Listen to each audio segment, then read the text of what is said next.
2 Kings 1. After Ahab's death, Moab rebelled against Israel. Now Ahaziah had fallen through the lattice of his upper room in Samaria and injured himself. So he sent messengers, saying to them, "Go and consult Baal-zebub, the god of Ekron, to see if I will recover from this injury." But the angel of the Lord said to Elijah the Tishbite, "Go up and meet the messengers of the king of Samaria and ask them, 'Is it because there is no God in Israel that you are going to consult Baal-zebub, the god of Ekron?' Therefore, this is what the Lord says, 'You will not leave the bed you are lying on. You will certainly die.'" So Elijah went. When the messengers returned to the king, he asked them, "Why have you come back?"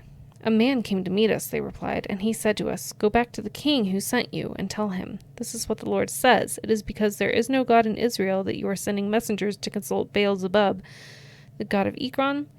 Therefore you will not leave the bed you are lying on. You will certainly die.'" The king asked them, "What kind of man was it who came to meet you and told you this?" They replied, "He had a garment of hair and had a leather belt around his waist." The king said, "That was Elijah the Tishbite." Then he sent to Elijah a captain with his company of 50 men. The captain went up to Elijah, who was sitting on the top of a hill, and said to him, "Man of God, the king says, 'Come down.'" Elijah answered the captain, "If I am a man of God, may fire come down from heaven and consume you and your 50 men. Then fire fell from heaven and consumed the captain and his men. At this, the king sent to Elijah another captain with his 50 men. The captain said to him, "Man of God, this is what the king says. Come down at once." "If I am a man of God," Elijah replies, "may fire come down from heaven and consume you and your 50 men." Then the fire of God fell from heaven and consumed him and his 50 men. So the king sent a third captain with his 50 men. This third captain went up and fell on his knees before Elijah. "Man of God," he begged, "please have respect for my life and the lives of these 50 men, your servants. See, fire has fallen from heaven and consumed the first 2 captains and all their men, but now have respect for my life." The angel of the Lord said to Elijah, "Go down with him. Do not be afraid of him." So Elijah got up and went down with him to the king. He told the king, "This is what the Lord says. Is it because there is no God in Israel for you to consult that you have sent messengers to consult Baal-zebub, the god of Ekron? Because you have done this, you will never leave the bed you are lying on. You will certainly die." So he died according to the word of the Lord that Elijah had spoken. Because Ahaziah had no son, Joram succeeded him as king in the 2nd year of Jehoram, son of Jehoshaphat, king of Judah. Because Ahaziah had no son, Joram succeeded him as king in the 2nd year of Jehoram, son of Jehoshaphat, king of Judah. As for all the other events of Ahaziah's reign and what he did, are they not written in the book of Annals of the kings of Israel? 2 Kings 2. When the Lord was about to take Elijah up to heaven in a whirlwind, Elijah and Elisha were on their way from Gilgal. Elijah said to Elisha, "Stay here, the Lord has sent me to Bethel." But Elisha said, "As surely as the Lord lives and as you live, I will not leave you." So they went down to Bethel. The company of the prophets at Bethel came out to Elisha and asked, "Do you know that the Lord is going to take your master from you today?" "Yes, I know," Elisha replied, "so be quiet." Then Elijah said to him, "Stay here, Elisha, the Lord has sent me to Jericho." And he replied, "As surely as the Lord lives and as you live, I will not leave you." So they went to Jericho. The company of the prophets at Jericho went up to Elisha and asked him, "Do you know that the Lord is going to take your master from you today?" "Yes, I know," he replied, "so be quiet." Then Elijah said to him, "Stay here, the Lord has sent me to the Jordan." And he replied, "As surely as the Lord lives and as you live, I will not leave you." So the 2 of them walked on. 50 men from the company of the prophets went and stood at a distance, facing the place where Elijah and Elisha had stopped at the Jordan. Elijah took his cloak, rolled it up, and struck the water with it. The water divided to the right and to the left, and the 2 of them crossed over on dry ground. When they had crossed, Elijah said to Elisha, "Tell me, what can I do for you before I am taken from you?" "Let me inherit a double portion of your spirit," Elisha replied. "You have asked a difficult thing," Elijah said, "yet if you see me when I am taken from you, it will be yours. Otherwise it will not." As they were walking along and talking together, suddenly a chariot of fire and horses of fire appeared and separated the two of them, and Elijah went up to heaven in a whirlwind. Elisha saw this and cried out, my father, the chariots and horsemen of Israel. And Elisha saw him no more. Then he took hold of his garment and tore it in two. Elisha then picked up Elijah's cloak that had fallen from him and went back and stood on the bank of the Jordan. He took the cloak that had fallen from Elijah and struck the water with it. Where now is the Lord, the God of Elijah? He said. When he struck the water, it divided to the right and to the left, and he crossed over. The company of the prophets from Jericho who were watching said, the spirit of Elijah is resting on Elisha. And they went to meet him and bowed to the ground before him. Look, they said, we, your servants, have 50 able men. Let them go and look for your master. Perhaps the Spirit of the Lord has picked him up and set him down on some mountain or in some valley. No, Elisha replied, do not send them. But they persisted until he was too embarrassed to refuse. So he said, send them. And they sent 50 men who searched for 3 days but did not find him. When they returned to Elisha, who was staying in Jericho, he said to them, didn't I tell you not to go? The people of the city said to Elisha, look, our lord, this town is well situated, as you can see, but the water is bad and the land is unproductive. Bring me a bowl, he said, and put salt in it. So they brought it to him. Then he went out to the spring and threw the salt into it, saying, this is what the Lord says, I have healed this water. Never again will it cause death or make the land unproductive. And the water has remained pure to this day, according to the word Elisha has spoken. From there, Elisha went up to Bethel. As he was walking along the road, some boys came out of the town and jeered at him. Get out of here, Baldy, they said. Get out of here, Baldy. He turned around, looked at them, and called down a curse on them in the name of the Lord. Then 2 bears came out of the woods and mauled 42 of the boys. And he went on to Mount Carmel, and from there returned to Samaria. 2 Kings 3. Joram, son of Ahab, became king of Israel and Samaria in the 18th year of Jehoshaphat, king of Judah, and he reigned 12 years. He did evil in the eyes of the Lord, but not as his father and mother had done.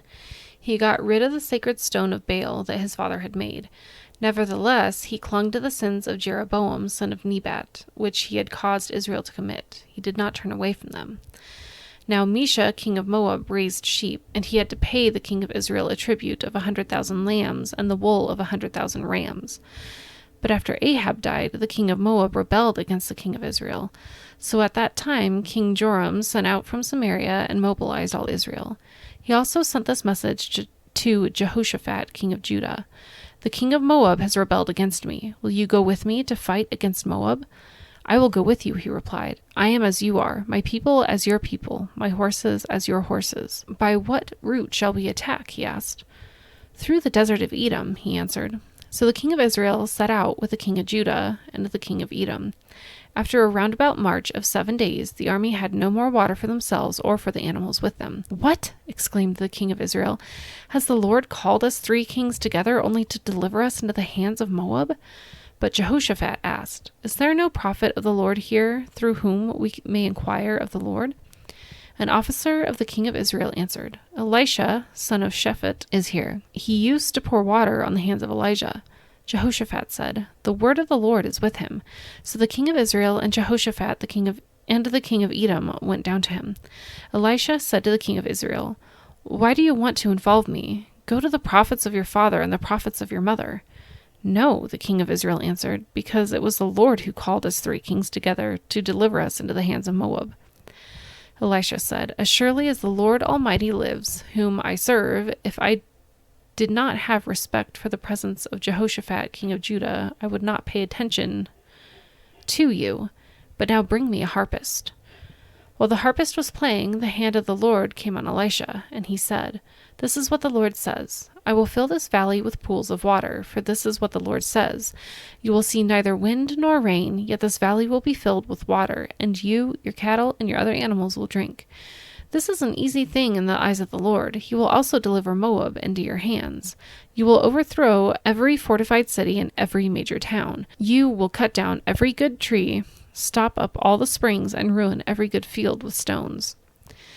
The next morning, about the time for offering the sacrifice, there it was, water flowing from the direction of Edom, and the land was filled with water. Now all the Moabites had heard that the kings had come to fight against them, so every man, young and old, who could bear arms was called up and stationed on the border. When they got up early in the morning, the sun was shining on the water. To the Moabites across the way, the water looked red, like blood. "That's blood," they said.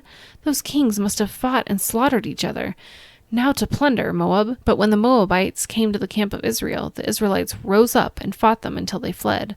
And the Israelites invaded the land and slaughtered the Moabites. They destroyed the towns, and each man threw a stone on every good field until it was covered. They stopped up all the springs and cut down every good tree. Only Ker-Hareseth was left with its stones in place, but men armed with slings surrounded it and attacked it. When the king of Moab saw that the battle had gone against him, he took with him 700 swordsmen to break through the king of Edom, but they failed. Then he took his firstborn son, who was to succeed him as king, and offered him as a sacrifice on the city wall. The fury against Israel was great. They withdrew and returned to their own land. 2 Kings 4. The wife of a man from the company of the prophets cried out to Elisha, "Your servant, my husband, is dead, and you know that he revered the Lord. But now his creditor is coming to take my 2 boys as his slaves." Elisha replied to her, "How can I help you? Tell me, what do you have in your house?" "Your servant has nothing there at all," she said, "except a small jar of olive oil." Elisha said, "Go around and ask all your neighbors for empty jars. Don't ask for just a few. Then go inside and shut the door behind you and your sons. Pour oil into all the jars, and as each is filled, put it to one side." She left him and shut the door behind her and her sons. They brought the jars to her, and she kept pouring. When all the jars were full, she said to her son, "Bring me another one." But he replied, "There is not a jar left." Then the oil stopped flowing. She went and told the man of God, and he said, "Go, sell the oil and pay your debts. You and your sons can live on what is left." One day Elisha went to Shunem, and a well-to-do woman was there who urged him to stay for a meal. So whenever he came by, he stopped there to eat. She said to her husband, "I know that this man who often comes our way is a holy man of God. Let's make a small room on the roof and put in it a bed and a table, a chair and a lamp for him. Then he can stay there whenever he comes to us." One day, when Elisha came, he went up to his room and lay down there. He said to his servant Gehazi, "Call the Shunammite." So he called her, and she stood before him. Elisha said to him, "Tell her, you have gone to all this trouble for us. Now what can be done for you? Can we speak on your behalf to the king or the commander of the army?" She replied, "I have a home among my own people." "What can be done for her?" Elisha asked. Gehazi answered, "She has no son, and her husband is old." Then Elisha said, "Call her." So he called her, and she stood in the doorway. About this time next year, Elisha said, "You will hold a son in your arms." "No, my lord," she objected. "Please, man of God, don't mislead your servant." But the woman became pregnant, and the next year, about that same time, she gave birth to a son, just as Elisha had told her. The child grew, and one day he went out to his father, who was with the reapers. He said to his father, "My head, my head!" His father told the servant, "Carry him to his mother." After the servant had lifted him up and carried him to his mother, the boy sat on her lap until noon, and then he died. She went up and laid him on the bed of the man of God, then shut the door and went out. She called her husband and said, "Please send me one of the servants and a donkey so I can go to the man of God quickly and return." "Why go to him today?" he asked. "It's not the new moon or the Sabbath." "That's all right," she said. She saddled the donkey and said to her servant, "Lead on. Don't slow down for me unless I tell you." So she set out and came to the man of God at Mount Carmel. When he saw her in the distance, the man of God said to his servant Gehazi, "Look, there's the Shunammite. Run to meet her and ask her, 'Are you all right? Is your husband all right? Is your child all right?'" "Everything is all right," she said. She reached the man of God at the mountain. She took hold of his feet. Gehazi came to push her away, but the man of God said, "Leave her alone. She is in bitter distress, but the Lord has hidden it from me and has not told me why." "Did I ask you for a son, my lord?" she said. "Didn't I tell you, don't raise my hopes?" Elisha said to Gehazi, "Tuck your cloak into your belt, take my staff in your hand, and run. Don't greet anyone you meet, and if anyone greets you, do not answer. Lay my staff on the boy's face." But the child's mother said, "As surely as the Lord lives and as you live, I will not leave you." So he got up and followed her. Gehazi went on ahead and laid the staff on the boy's face, but there was no sound or response. So Gehazi went back to meet Elisha and told him, "The boy has not awakened." When Elisha reached the house, there was the boy laying dead on the couch. He went in, shut the door on the two of them, and prayed to the Lord. Then he got on the bed and lay on the boy, mouth to mouth, eyes to eyes, hands to hands, as he stretched himself out on him. The boy's body grew warm. Elisha turned away and walked back and forth in the room, and then got on the bed and stretched out on him once more. The boy sneezed 7 times and opened his eyes. Elisha summoned Gehazi and said, "Call the Shunammite." And he did. When she came, he said, "Take your son." She came in, fell at his feet, and bowed to the ground. Then she took her son and went out. Elisha returned to Gilgal, and there was a famine in that region. While the company of the prophets was meeting with him, he said to his servant, "Put on the large pot and cook some stew for these prophets." One of them went out into the fields to gather herbs and found a wild vine and picked as many of its gourds as his garment could hold. When he returned, he cut them into the pot of stew, though no one knew what they were. The stew was poured out for the men, but as they began to eat it, they cried out, "Man of God, there is death in the pot," and they could not eat it. Elisha said, "Get some flour." He put it into the pot and said, "Serve it to the people to eat." And there was nothing harmful in the pot. A man came from Baal Shalisha, bringing the man of God 20 loaves of barley bread baked from the first ripe grain, along with some heads of new grain. "Give it to the people to eat," Elisha said. "How can I set this before 100 men?" his servant asked. But Elisha answered, "Give it to the people to eat, for this is what the Lord says. They will eat and have some left over." Then he set it before them, and they ate and had some left over according to the word of the Lord. 2 Kings 5. Now Naaman was commander of the army of the king of Aram. He was a great man in the sight of his master and highly regarded, because through him the Lord had given victory to Aram.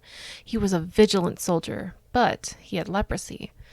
Now bands of raiders from Aram had gone out and taken captive a young girl from Israel, and she served Naaman's wife. She said to her mistress, "If only my master would see the prophet who is in Samaria, he would cure him of his leprosy." Naaman went to his master and told him what the girl from Israel had said. "By all means go," the king of Aram replied. "I will send a letter to the king of Israel." So Naaman left, taking with him 10 talents of silver, 6,000 shekels of gold, and 10 sets of clothing. The letter that he took to the king of Israel read, "With this letter I am sending my servant Naaman to you so that you may cure him of his leprosy."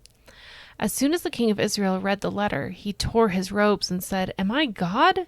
Can I kill and bring back to life? Why does this fellow send someone to me to be cured of his leprosy? See how he was trying to pick a quarrel with me?" When Elisha, the man of God, heard that the king of Israel had torn his robes, he sent him this message: "Why have you torn your robes? Have the man come to me, and he will know that there is a prophet in Israel." So Naaman went with his horses and chariots and stopped at the door of Elisha's house. Elisha sent a messenger to say to him, "Go, wash yourself 7 times in the Jordan, and your flesh will be restored, and you will be cleansed." But Naaman went away angry and said, "I thought that he would surely come out to me and stand and call on the name of the Lord his God, wave his hand over the spot, and cure me of my leprosy. Are not Abana and Pharpar, the rivers of Damascus, better than all the waters of Israel? Couldn't I wash in them and be cleansed?" So he turned and went off in a rage.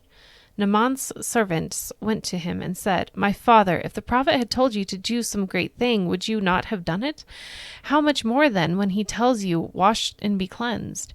So he went down and dipped himself in the Jordan 7 times, as the man of God had told him, and his flesh was restored, and he became clean like that of a young boy. Then Naaman and all his attendants went back to the man of God. He stood before him and said, "Now I know that there is no God in all the world except in Israel. So please accept a gift from your servant." The prophet answered, "As surely as the Lord lives whom I serve, I will not accept a thing." And even though Naaman urged him, he refused. "If you will not," said Naaman, "please let me, your servant, be given as much earth as a pair of mules can carry, for your servant will never again make burnt offerings and sacrifices to any other god but the Lord. But may the Lord forgive your servant for this one thing.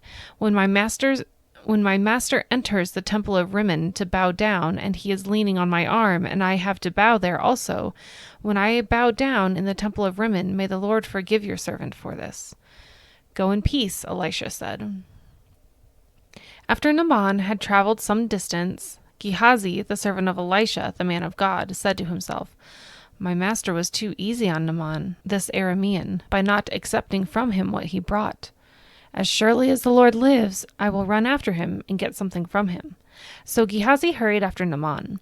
When Naaman saw him running toward him, he got down from the chariot to meet him. Is everything all right? He asked. Everything is all right, Gehazi answered. My master sent me to say, 2 young men from the company of the prophets have just come to me from the hill country of Ephraim. Please give them a talent of silver and 2 sets of clothing.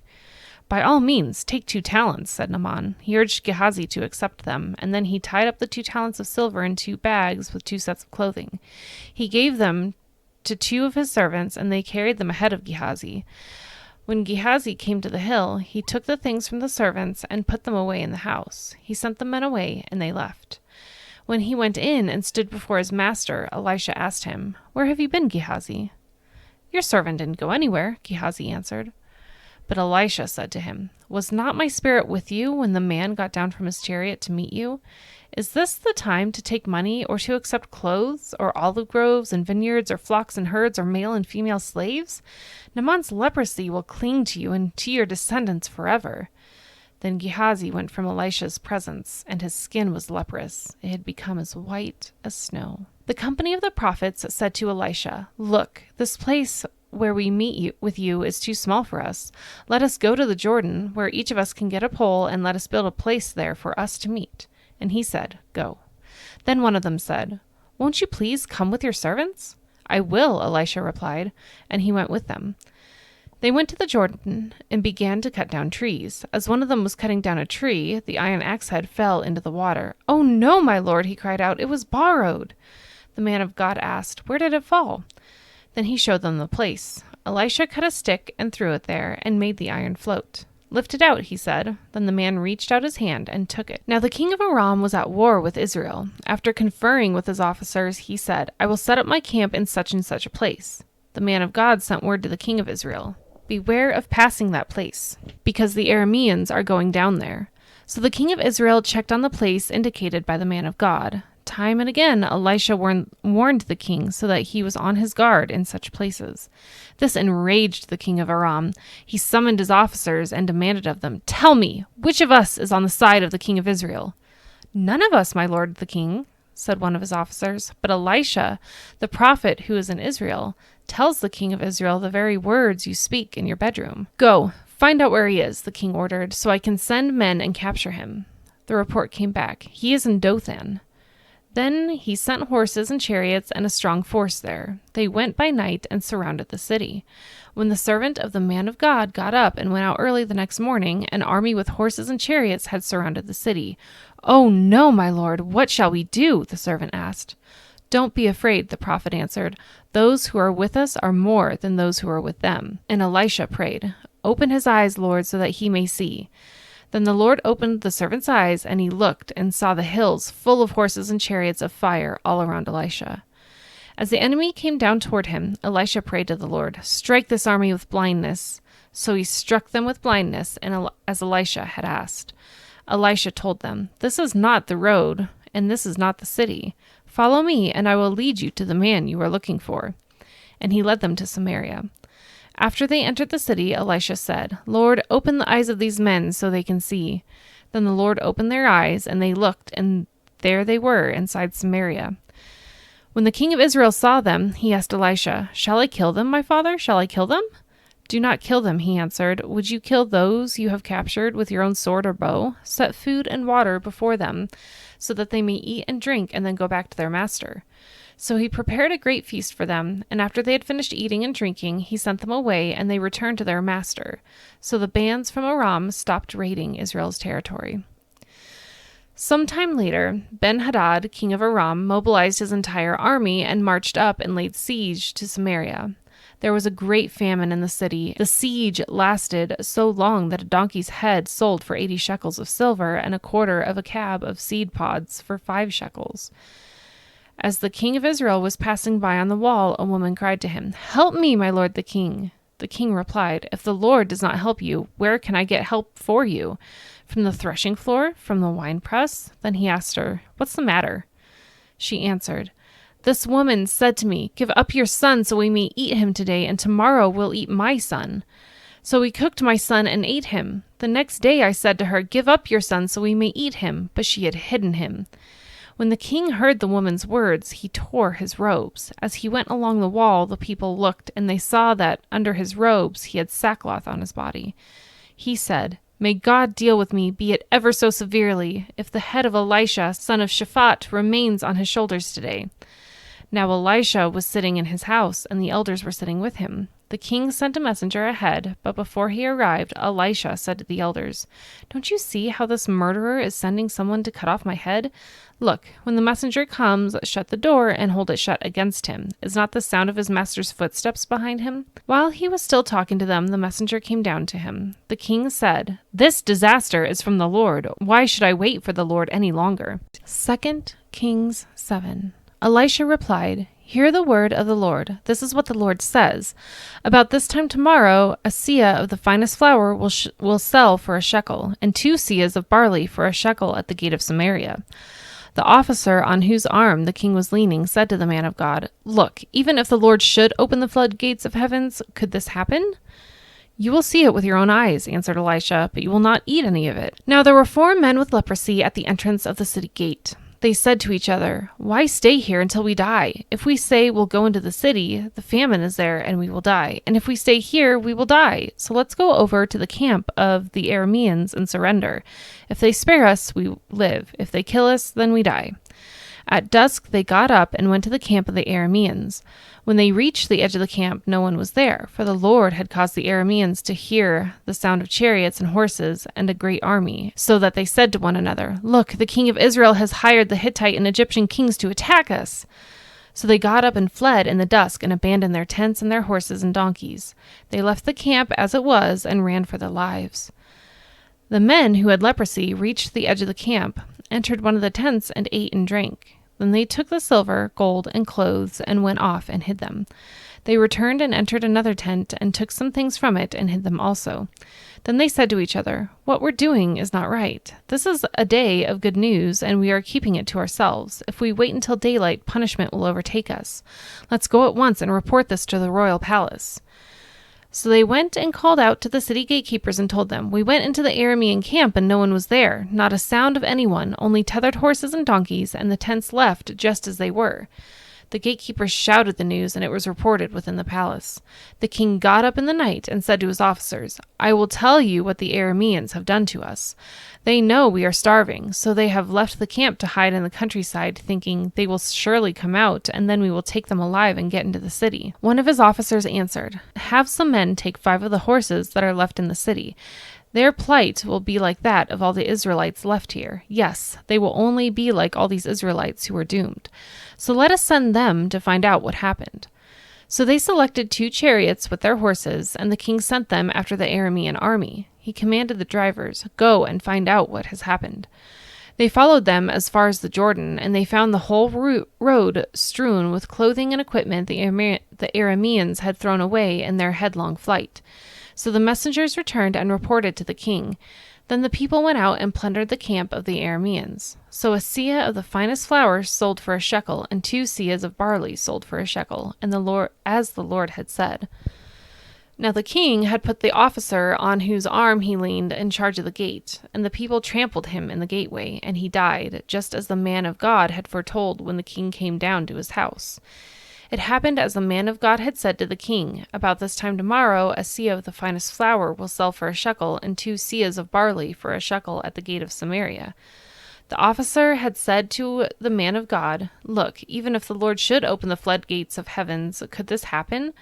The man of God had replied, "You will see it with your own eyes, but you will not eat any of it." And that is exactly what happened to him, for the people trampled him in the gateway, and he died. 2 Kings 8. Now Elisha had said to the woman whose son he had restored to life, "Go away with your family and stay for a while, wherever you can, because the Lord has decreed a famine in the land that will last 7 years. The woman proceeded to do as the man of God said. She and her family went away and stayed in the land of the Philistines 7 years. At the end of the 7 years, she came back from the land of the Philistines and went to appeal to the king for her house and land. The king was talking to Gehazi, the servant of the man of God, and had said, "Tell me about all the great things Elisha has done." Just as Gehazi was telling the king how Elisha had restored the dead to life, the woman whose son Elisha had brought back to life came to appeal to the king for her house and land. Gehazi said, "This is the woman, my lord the king, and this is her son whom Elisha restored to life." The king asked the woman about it, and she told him. Then he assigned an official to her case and said to him, "Give back everything that belonged to her, including all the income from her land from the day she left the country until now." Elisha went to Damascus, and Ben-Hadad, king of Aram, was ill. When the king was told, "The man of God has come all the way up here," he said to Hazael, "Take a gift with you and go to meet the man of God. Consult the Lord through him. Ask him, 'Will I recover from this illness?'" Hazael went to meet Elisha, taking with him a gift, 40 camel loads of all the finest wares of Damascus. He went in and stood before him and said, "Your son Ben-Hadad, king of Aram, has sent me to ask, 'Will I recover from this illness?'" Elisha answered, "Go and say to him, you will certainly recover. Nevertheless, the Lord has revealed to me that he will in fact die." He stared at him with a fixed gaze until Hazael was embarrassed. Then the man of God began to weep. "Why is my lord weeping?" asked Hazael. "Because I know the harm you will do to the Israelites," he answered. "You will set fire to their fortified places, kill their young men with a sword, dash their little children to the ground, and rip open their pregnant women." Hazael said, "How could your servant, a mere dog, accomplish such a feat?" "The Lord has shown me that you will become king of Aram," answered Elisha. Then Hazael left Elisha and returned to his master. When Ben-Hadad asked, "What did Elisha say to you?" Hazael replied, "He told me that you would certainly recover." But the next day he took a thick cloth, soaked it in water, and spread it over the king's face so that he died. Then Hazael succeeded him as king. In the 5th year of Joram, son of Ahab, king of Israel, when Jehoshaphat was king of Judah, Jehoram, son of Jehoshaphat, began his reign as king of Judah. He was 32 years old when he became king, and he reigned in Jerusalem 8 years. He followed the ways of the king of Israel, as the house of Ahab had done, for he married a daughter of Ahab. He did evil in the eyes of the Lord. Nevertheless, for the sake of his servant David, the Lord was not willing to destroy Judah. He had promised to maintain a lamp for David and his descendants forever. In the time of Jehoram, Edom rebelled against Judah and set up its own king. So Jehoram went to Zair with all his chariots. The Edomites surrounded him and his chariot commanders, but he rose up and broke through by night. His army, however, fled back home. To this day, Edom has been in rebellion against Judah. Libnah revolted at the same time.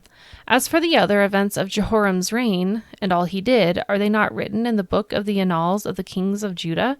Jehoram rested with his ancestors and was buried with them in the city of David, and Ahaziah, his son, succeeded him as king. In the 12th year of Joram, son of Ahab, king of Israel, Ahaziah, son of Jehoram, king of Judah, began to reign. Ahaziah was 22 years old when he became king, and he reigned in Jerusalem 1 year. His mother's name was Athaliah, a granddaughter of Omri, king of Israel. He followed the ways of the house of Ahab and did evil in the eyes of the Lord, as the house of Ahab had done, for he was related by marriage to Ahab's family. Ahaziah went with Joram, son of Ahab, to war against Hazael, king of Aram, at Ramoth Gilead. The Arameans wounded Joram, so King Joram returned to Jezreel to recover from the wounds the Arameans had inflicted on him at Ramoth in his battle with Hazael, king of Aram. Then Ahaziah, son of Jehoram, king of Judah, went down to Jezreel to see Joram, son of Ahab, because he had been wounded. 2 Kings 9. The prophet Elisha summoned a man from the company of the prophets and said to him, "Tuck your cloak into your belt, take this flask of olive oil with you, and go to Ramoth Gilead. When you get there, look for Jehu, son of Jehoshaphat, the son of Nimshi.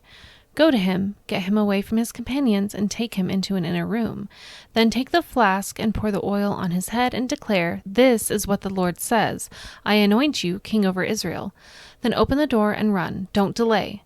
So the young prophet went to Ramoth Gilead. When he arrived, he found the army officers sitting together.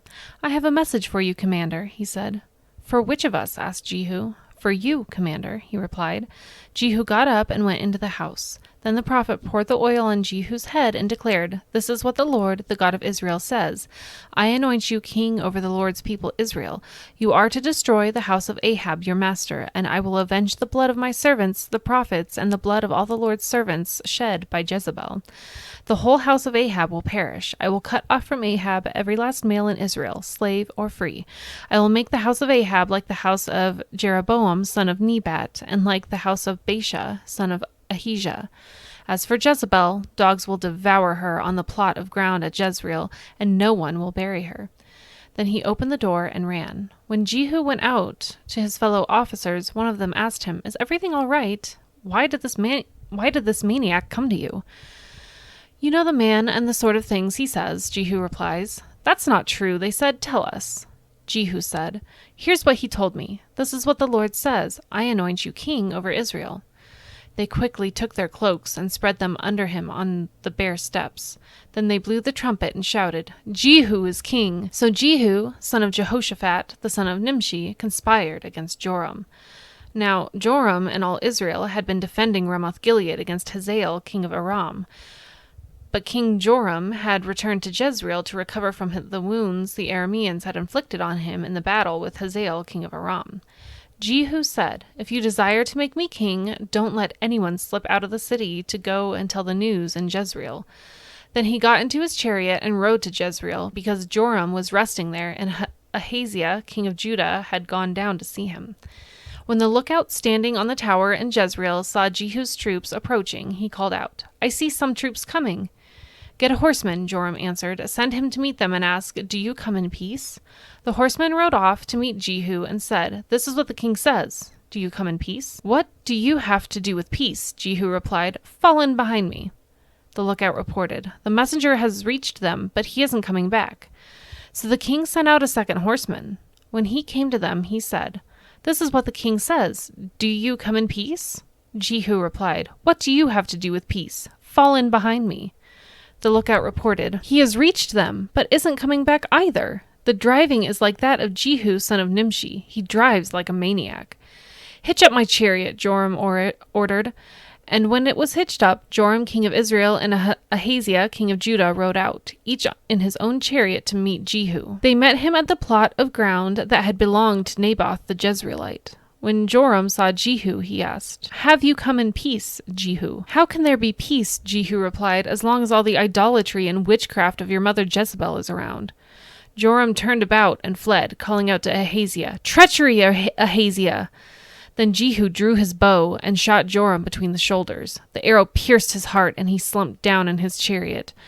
Jehu said to Bidkar, the chariot officer, "Pick him up and throw him on the field that belonged to Naboth the Jezreelite.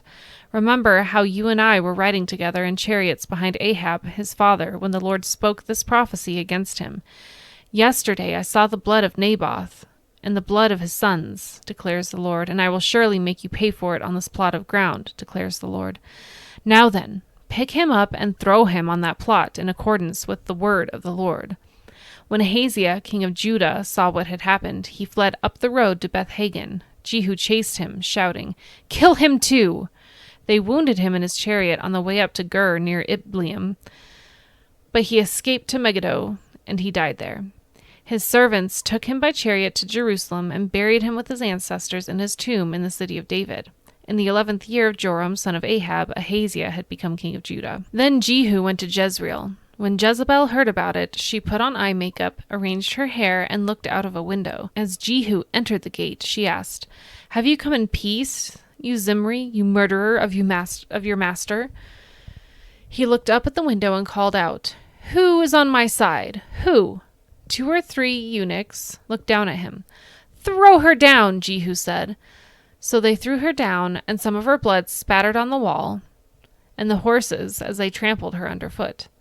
Jehu went in and ate and drank. "Take care of that cursed woman," he said, "and bury her, for she was a king's daughter." But when they went out to bury her, they found nothing except her skull, her feet, and her hands. They went back and told Jehu, who said, "This is the word of the Lord that he spoke through his servant Elijah at Tishbite. On the plot of ground at Jezreel, dogs will devour Jezebel's flesh. Jezebel's body will be like dung on the ground in that plot. in the plot at Jezreel, so that no one will be able to say this is Jezebel. 2 Kings 10. Now there were in Samaria 70 sons of the house of Ahab. So Jehu wrote letters and sent them to Samaria, to the officials of Jezreel, to the elders and to the guardians of Ahab's children. He said, "You have your master's sons with you, and you have chariots and horses, a fortified city, and weapons. Now as soon as this letter reaches you, choose the best and most worthy of your master's sons and set him on his father's throne. Then fight for your master's house." But they were terrified and said, "If 2 kings could not resist him, how can we?" So the palace administrator, the city governor, the elders, and the guardians sent this message to Jehu. "We are your servants, and we will do anything you say. We will not appoint anyone as king. You do whatever you think is best." Then Jehu wrote them a second letter, saying, "If you are on my side and will obey me, take the heads of your master's sons and come to meet me in Jezreel by this time tomorrow." Now the royal princes, 70 of them, were with the leading men of the city who were rearing them. When the letter arrived, these men took the princes and slaughtered all 70 of them. They put their heads in baskets and sent them to Jehu in Jezreel. When the messenger arrived, he told Jehu, "They have brought the heads of the princes." Then Jehu ordered, "Put them in 2 piles at the entrance of the city gate until morning." The next morning Jehu went out. He stood before all the people and said, "You are innocent. It was I who conspired against my master and killed him. But who killed all these? Know then that not a word the Lord has spoken against the house of Ahab will fail. The Lord has done what he announced through his servant Elijah." So Jehu killed everyone in Jezreel who remained at the house of Ahab, as well as all his chief men, his close friends, and his priests, leaving him no survivor. Jehu then sent out and went toward Samaria. At Beth Eked of the shepherds, he met some relatives of Ahaziah, king of Judah, and asked, "Who are you?" They said, "We are relatives of Ahaziah, and we have come down to greet the families of the king and of the queen mother." "Take them alive," he ordered. So they took them alive and slaughtered them by the well of Beth Eked, 42 of them. He left no survivor. After he left there, he came upon Jehonadab, son of Rechab, who was on his way to meet him. Jehu greeted him and said, "Are you in accord with me, as I am with you?" "I am," Jehonadab answered. "If so," said Jehu, "give me your hand." So he did, and Jehu helped him up into the chariot. Jehu said, "Come with me and see my zeal for the Lord." Then he had him ride along in his chariot. When Jehu came to Samaria, he killed all who were left there of Ahab's family. He destroyed them according to the word of the Lord spoken to Elijah. Then Jehu brought all the people together and said to them, "Ahab served Baal a little, Jehu will serve him much. Now summon all the prophets of Baal, all his servants, and all his priests. See that no one is missing, because I am going to hold a great sacrifice for Baal. Anyone who fails to come will no longer live." But Jehu was acting deceptively in order to destroy the servants of Baal. Jehu said, "Call an assembly in honor of Baal." So they proclaimed it. Then he sent word throughout Israel, and all the servants of Baal came. Not one stayed away. They crowded into the temple of Baal until it was full from one end to the other. And Jehu said to the keeper of the wardrobe, "Bring robes for all the servants of Baal." So he brought out robes for them. Then Jehu and Jehonadab, son of Rechab, went into the temple of Baal. Jehu said to the servant of Baal, "Look around and see that no one who serves the Lord is here with you, only servants of Baal." So they went in to make sacrifices and burnt offerings. Now Jehu had posted 80 men outside with this warning: "If one of you lets any of the men I am placing in your hands escape, it will be your life for his life." As soon as Jehu had finished making the burnt offering, he ordered the guards and officers, "Go in and kill them, let no one escape." So they cut them down with the sword. The guards and officers threw bodies out and then entered the inner shrine of the temple of Baal. They brought the sacred stone out of the temple of Baal and burned it. They demolished the sacred stone of Baal and tore down the temple of Baal, and people have used it for a latrine to this day. So Jehu destroyed Baal worship in Israel. However, he did not turn away from the sins of Jeroboam, son of Nebat, which he had caused Israel to commit, the worship of the golden calves at Bethel and Dan. The Lord said to Jehu, "Because you have done well in accomplishing what is right in my eyes, and have done to the house of Ahab all I had in mind to do, your descendants will sit on the throne of Israel to the 4th generation. Yet Jehu was not careful to keep the law of the Lord, the God of Israel, with all his heart. He did not turn away from the sins of Jeroboam, which he had caused Israel to commit. In those days, the Lord began to reduce the size of Israel. Hazael overpowered the Israelites throughout their territory east of the Jordan in all the land of Gilead, the region of Gad, Reuben, and Manasseh, from Aroer by the Arnon Gorge through Gilead to Bashan. As for the other events of Jehu's reign, all he did and all his achievements, are they not written in the book of the annals of the kings of Israel? Jehu rested with his ancestors and was buried in Samaria, and Jehoahaz, his son, succeeded him as king. The time that Jehu reigned over Israel and Samaria was 28 years. 2 Kings 11. When Athaliah, the mother of Ahaziah, saw that her son was dead, she proceeded to destroy the whole royal family. But Jehosheba, the daughter of King Jehoram and sister of Ahaziah, took Joash, a son of Ahaziah, and stole him away from among the royal princes who were about to be murdered. She put him and his nurse in a bedroom to hide them from Athaliah, so he was not killed. He remained hidden with his nurse at the temple of the Lord for 6 years while Athaliah ruled the land. In the 7th year, Jehoiada sent for the commanders of units of 100, the Kerites, and the guards that had them brought to him at the temple of the Lord. He made a covenant with them and put them under oath at the temple of the Lord. Then he showed them the king's son. He commanded them, saying, "This is what you are to do. You who are in the 3 companies that are going on duty on the Sabbath, a third of you guarding the royal palace, a third at the Sur gate, and a third at the gate behind the guard, who take turns guarding the temple, and you who are in the other 2 companies that normally go off Sabbath duty are all to guard the temple for the king. Station yourselves around the king, each of you with weapon in hand. Anyone who approaches your ranks is to be put to death. Stay close to the king wherever he goes." The commanders of units of 100 did just as Jehoiada the priest ordered. Each one took his men, those who were going on duty on the Sabbath and those who were going off duty, and came to Jehoiada the priest. Then he gave the commanders the spears and shields that had belonged to King David and that were in the temple of the Lord. The guards, each with weapon in hand, stationed themselves around the king, near the altar in the temple, from the south side to the north side of the temple. Jehoiada brought out the king's son and put the crown on him. He presented him with a copy of the covenant and proclaimed him king. They anointed him, and the people clapped their hands and shouted, "Long live the king!" When Athaliah heard the noise made by the guards and the people, she went to the people at the temple of the Lord. She looked, and there was the king, standing by the pillar, as the custom was. The officers and the trumpeters were beside the king, and all the people of the land were rejoicing and blowing trumpets. Then Athaliah tore her robes and called out, "Treason! Treason!"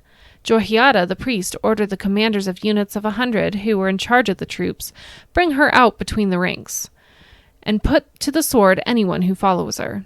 For the priest had said, "She must not be put to death in the temple of the Lord." So they seized her as she reached the place where the horses enter the palace grounds, and there she was put to death. Jehoiada then made a covenant between the Lord and the king and people, and they would be the Lord's people.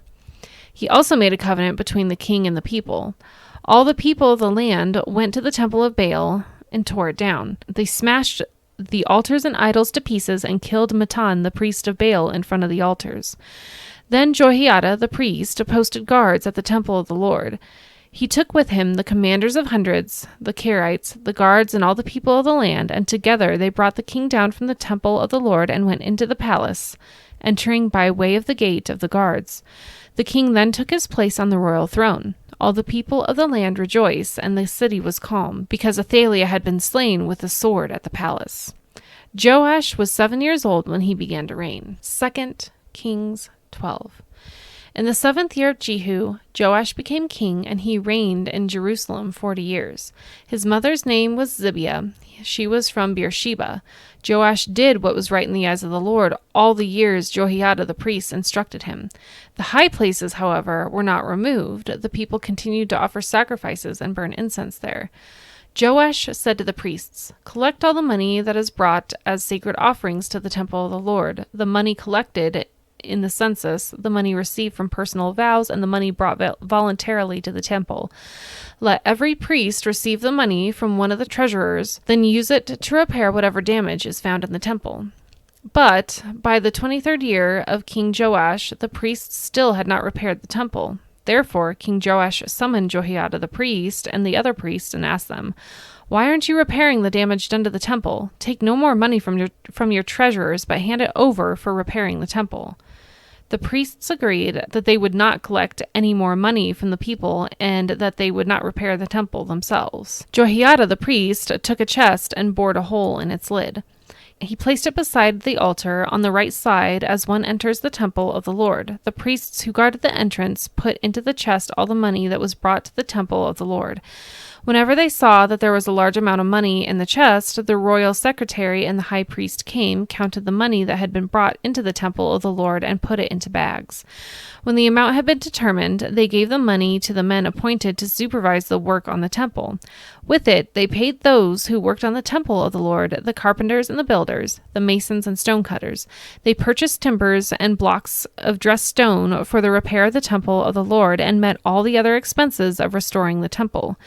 The money brought into the temple was not spent for making silver basins, wick trimmers, sprinkling bowls, trumpets, or any other article of gold or silver for the temple of the Lord. It was paid to the workers who used it to repair the temple. They did not require an accounting from those whom they gave the money to pay the workers, because they acted with complete honesty. The money from the guilt offerings and sin offerings was not brought into the temple of the Lord. It belonged to the priests. About this time, Hazael, king of Aram, went up and attacked Gath and captured it.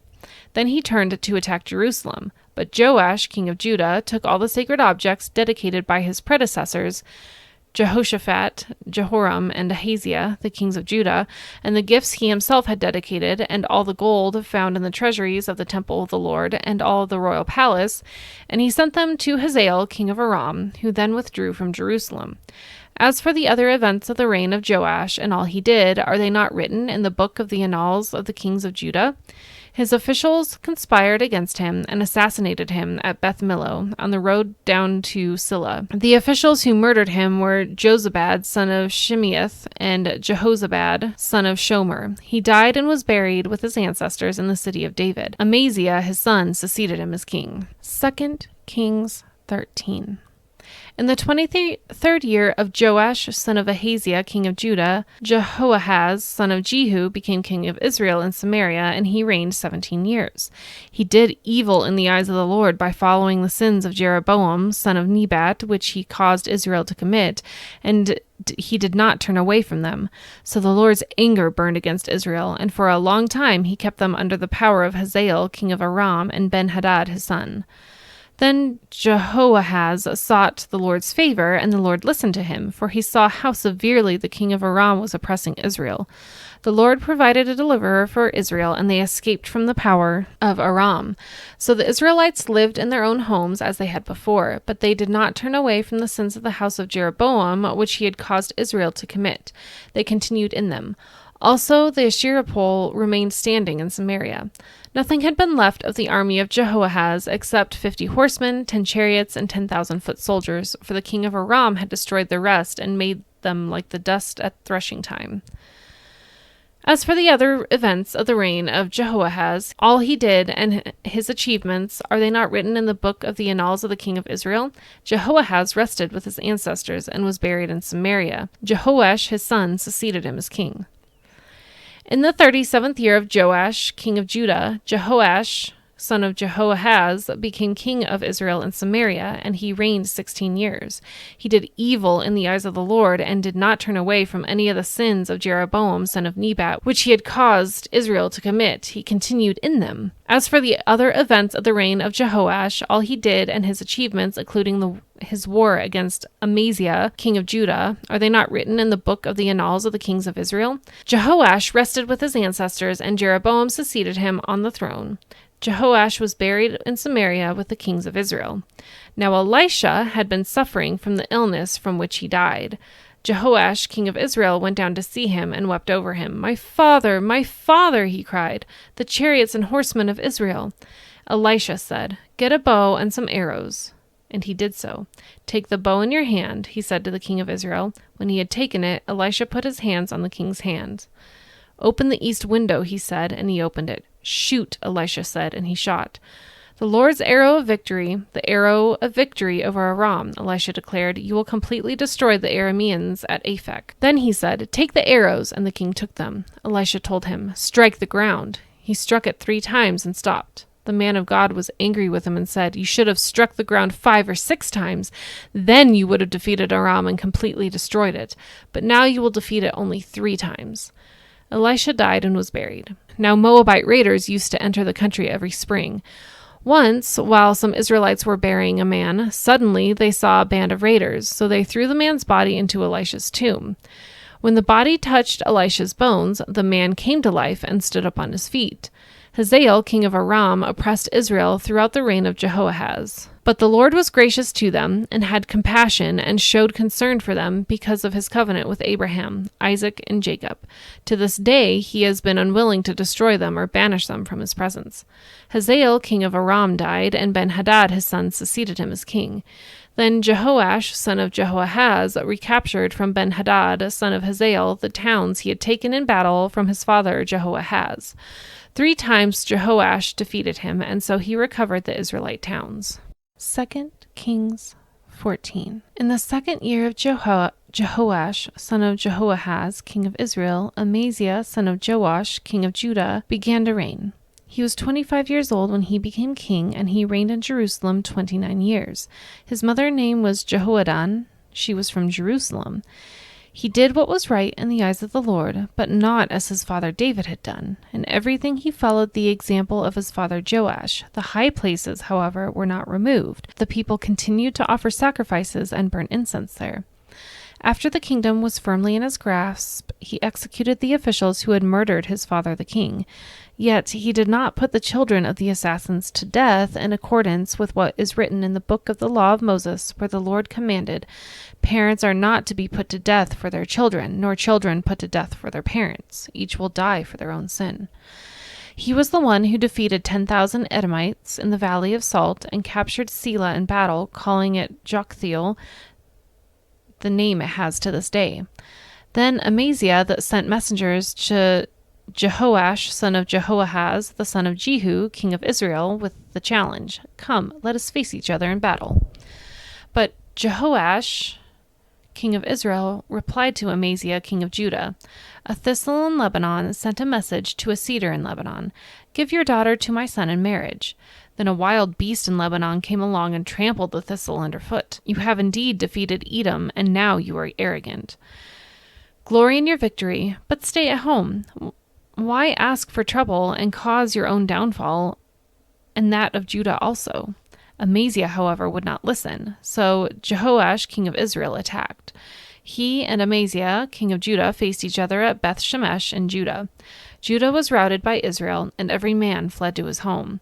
Jehoash, king of Israel, captured Amaziah, king of Judah, the son of Joash, the son of Ahaziah, at Beth Shemesh. Then Jehoash went to Jerusalem and broke down the wall of Jerusalem from the Ephraim gate to the corner gate, a section about 400 cubits long.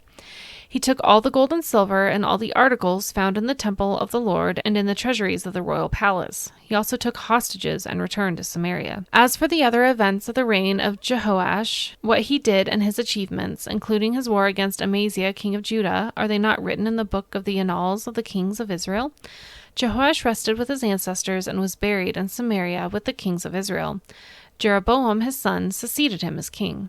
Amaziah, son of Joash, king of Judah, lived for 15 years after the death of Jehoash, son of Jehoahaz, king of Israel. As for the other events of Amaziah's reign, are they not written in the book of the annals of the kings of Judah? They conspired against him in Jerusalem, and he fled to Lachish, but they sent men after him to Lachish and killed him there. He was brought back by horse and was buried in Jerusalem with his ancestors in the city of David. Then all the people of Judah took Azariah, who was 16 years old, and made him king in place of his father Amaziah. He was the one who rebuilt Elath and restored it to Judah after Amaziah rested with his ancestors. In the 15th year of Amaziah, son of Joash, king of Judah, Jeroboam, son of Jehoash, king of Israel, became king in Samaria, and he reigned 41 years. He did evil in the eyes of the Lord, and did not turn away from any of the sins of Jeroboam, son of Nebat, which he had caused Israel to commit. He was the one who restored the boundaries of Israel from Lebo Hamath to the Dead Sea, in accordance with the word of the Lord, the God of Israel, spoken through his servant Jonah, son of Amittai, the prophet from Gath-Hepher. The Lord had seen how bitterly everyone in Israel, whether slave or free, was suffering. There was no one to help them. And since the Lord had not said he would blot out the name of Israel from under heaven, he saved them by the hand of Jeroboam, son of Jehoash. As for the other events of Jeroboam's reign, all he did, and his military achievements, including how he recovered for Israel both Damascus and Hamath, which had belonged to Judah, are they not written in the book of the annals of the kings of Israel? Jeroboam rested with his ancestors, the kings of Israel, and Zechariah, his son, succeeded him as king. 2 Kings 15. In the 27th year of Jeroboam, king of Israel, Azariah, son of Amaziah, king of Judah, began to reign. He was 16 years old when he became king, and he reigned in Jerusalem 52 years. His mother's name was Jecholiah. She was from Jerusalem. He did what was right in the eyes of the Lord, just as his father Amaziah had done. The high places, however, were not removed. The people continued to offer sacrifices and burn incense there. The Lord afflicted the king with leprosy until the day he died, and he lived in a separate house. Jotham, the king's son, had charge of the palace and governed the people of the land. As for the other events of Azariah's reign and all he did, are they not written in the book of the annals of the kings of Judah? Azariah rested with his ancestors and was buried near them in the city of David, and Jotham his son succeeded him as king. In the 38th year of Azariah, king of Judah, Zechariah, son of Jeroboam, became the king of Israel in Samaria, and he reigned 6 months. He did evil in the eyes of the Lord, as his predecessors had done. He did not turn away from the sins of Jeroboam, son of Nebat, which he had caused Israel to commit. Shallum, son of Jabesh, conspired against Zechariah. He attacked him in front of the people, assassinated him, and succeeded him as king. The other events of Zechariah's reign are written in the book of the annals of the kings of Israel. So the word of the Lord spoken to Jehu was fulfilled. Your descendants will sit on the throne of Israel to the 4th generation. Shallum, son of Jabesh, became king in the 39th year of Uzziah, king of Judah, and he reigned in Samaria 1 month. Then Menahem, son of Gadi, went from Tirzah up to Samaria. He attacked Shallum, son of Jabesh, in Samaria, assassinated him, and succeeded him as king. The other events of Shallum's reign and the conspiracy he led are written in the book of the annals of the king of Israel. At that time, Menahem, starting out from Tirzah, attacked Tifsah and everyone in the city and its vicinity because they refused to open their gates.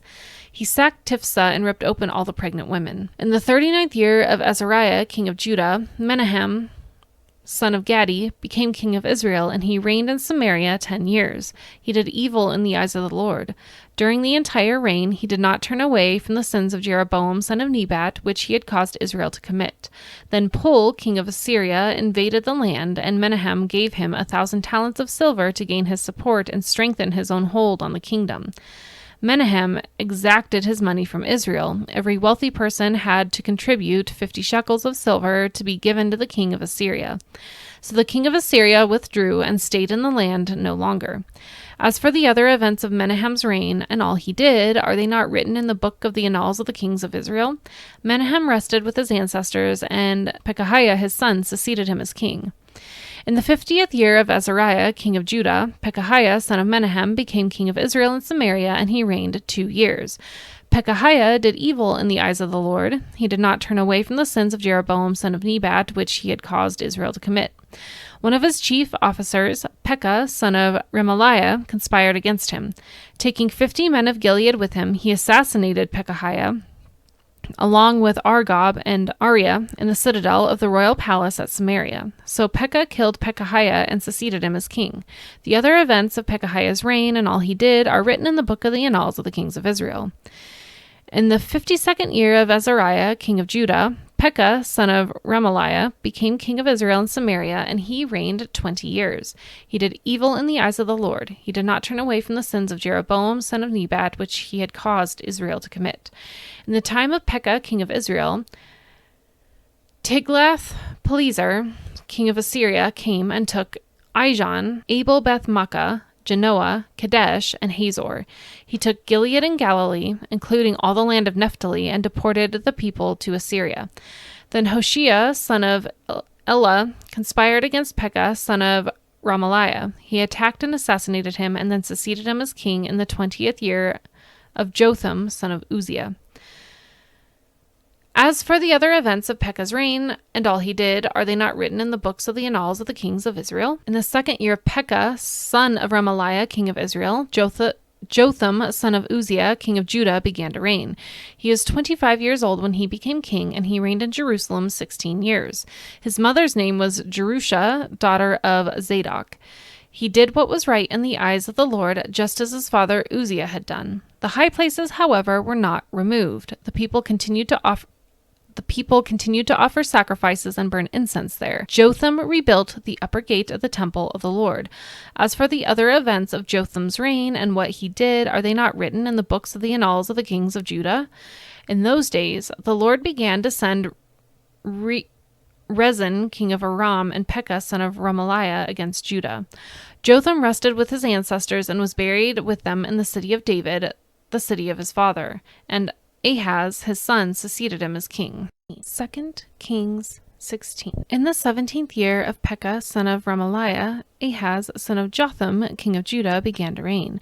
Ahaz was 20 years old when he became king, and he reigned in Jerusalem 16 years. Unlike David his father, he did not do what was right in the eyes of the Lord his God. He followed the ways of the kings of Israel and even sacrificed his son in the fire, engaging in the detestable practices of the nations the Lord had driven out before the Israelites. He offered sacrifices and burned incense at the high places, on the hilltops, and under every spreading tree. Then Rezin, king of Aram, and Pekah, son of Remaliah, king of Israel, marched up to fight against Jerusalem and besiege Ahaz, but they could not overpower him. At that time, Rezin, king of Aram, recovered Elath for Aram by driving out the people of Judah. Edomites then moved to Elath and have lived there to this day.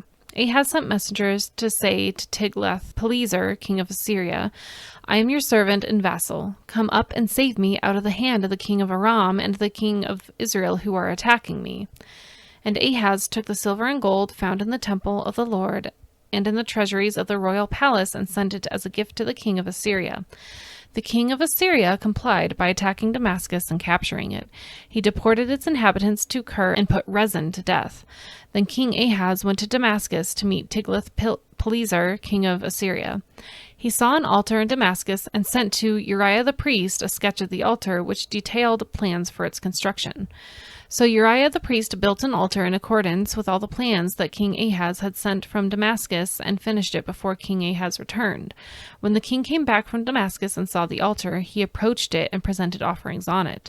He offered up his burnt offering and grain offering, poured out his drink offering, and splashed the blood of his fellowship offerings against the altar.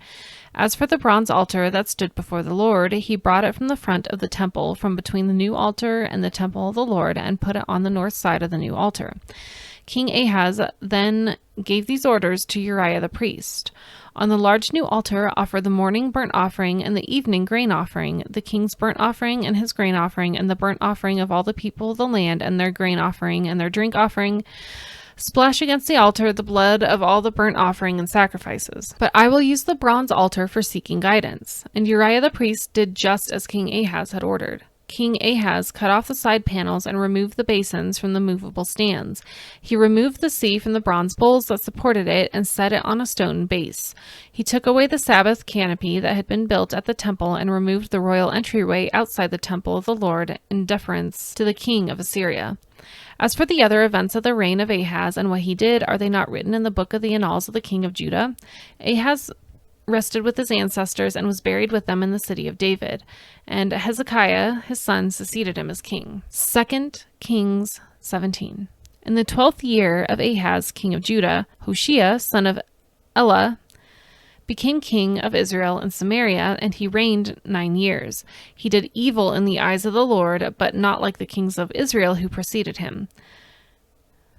Shalmaneser, king of Assyria, came up to attack Hoshea, who had been Salmaneser's vassal and had paid him tribute. But the king of Assyria discovered that Hoshea was a traitor, for he had sent envoys to So, king of Egypt, and he no longer paid tribute to the king of Assyria, as he had done year by year. Therefore Shalmaneser seized him and put him in prison. The king of Assyria invaded the entire land, marched against Samaria, and laid siege to it for 3 years. In the 9th year of Hoshea, the king of Assyria captured Samaria and deported the Israelites to Assyria. He settled them in Hala and Gozan on the harbor river in the towns of the Medes. All this took place because the Israelites had sinned against the Lord their God, who had brought them up out of Egypt from under the power of Pharaoh, king of Egypt. They worshipped other gods and followed the practices of the nations the Lord had driven out before them, as well as the practices that the kings of Israel had introduced. The Israelites secretly did things against the Lord their God that were not right. From watchtower to fortified city, they built themselves high places in all their towns. They set up sacred stones and Asherah poles on every high hill and under every spreading tree. At every high place they burned incense, as the nations whom the Lord had driven out before them had done. They did wicked things that aroused the Lord's anger. They worshipped idols, though the Lord had said, "You shall not do this."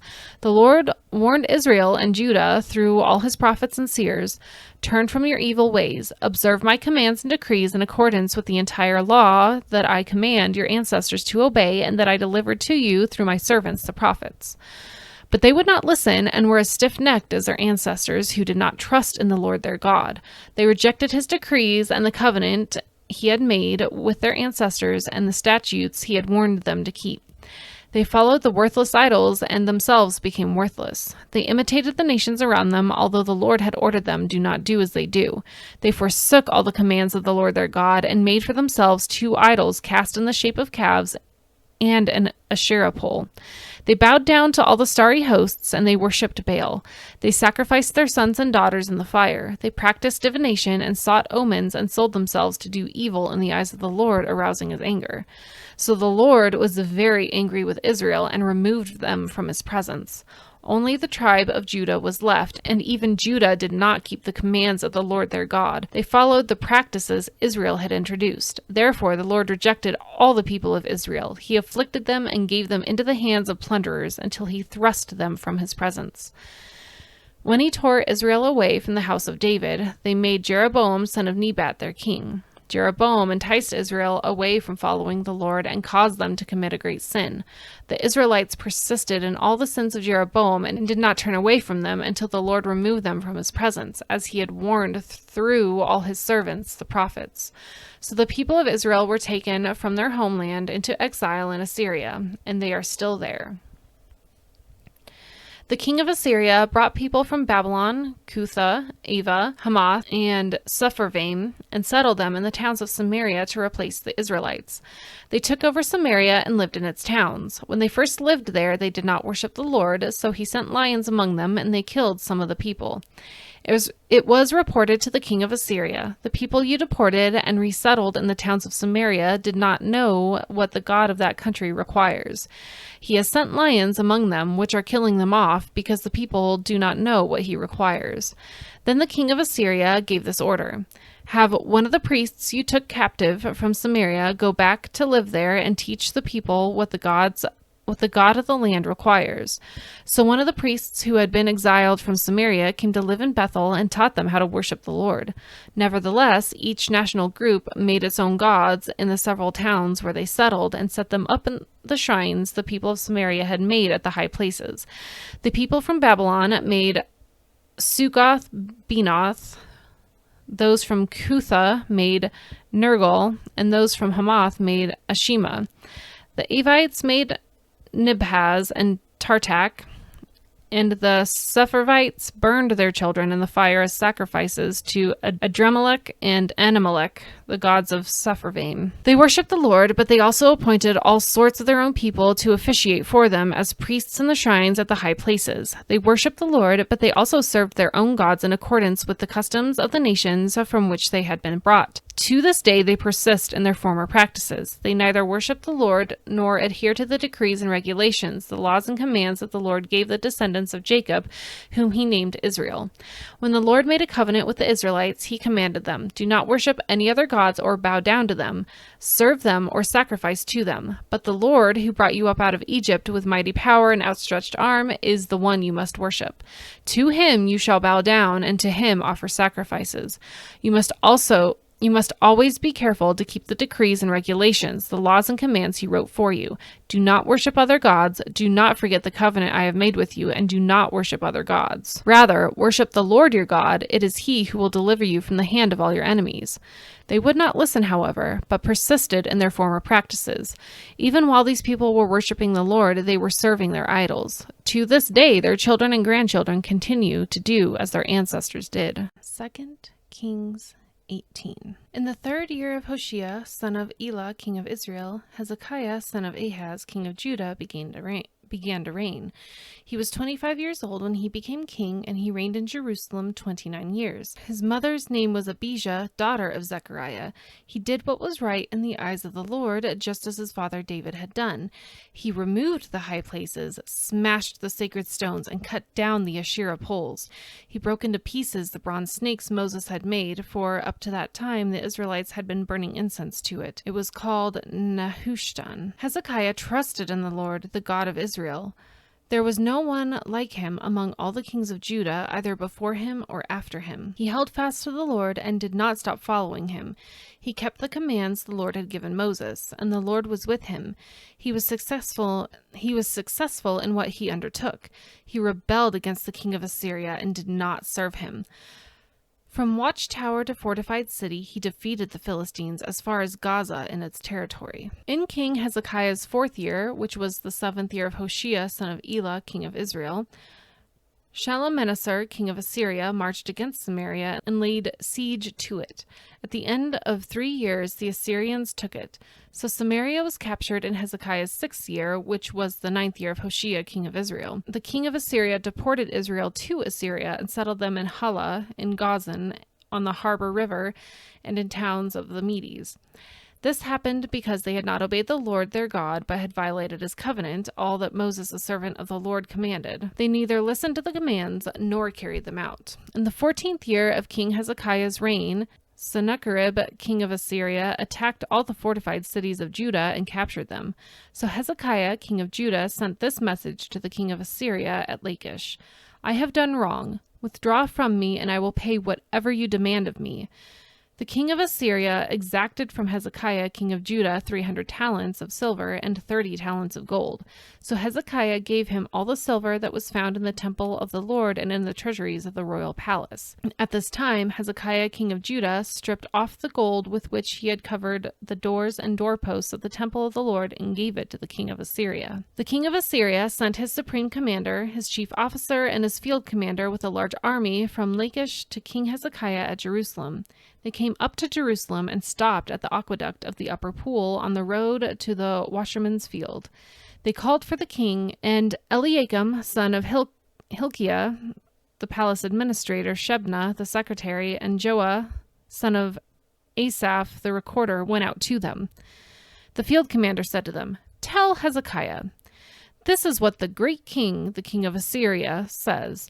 On what are you basing this confidence of yours? You say you have the counsel and the might for war, but you speak only empty words. On whom are you depending that you rebel against me? Look, I know you are depending on Egypt, that splintered reed of a staff which pierces the hand of anyone who leans on it.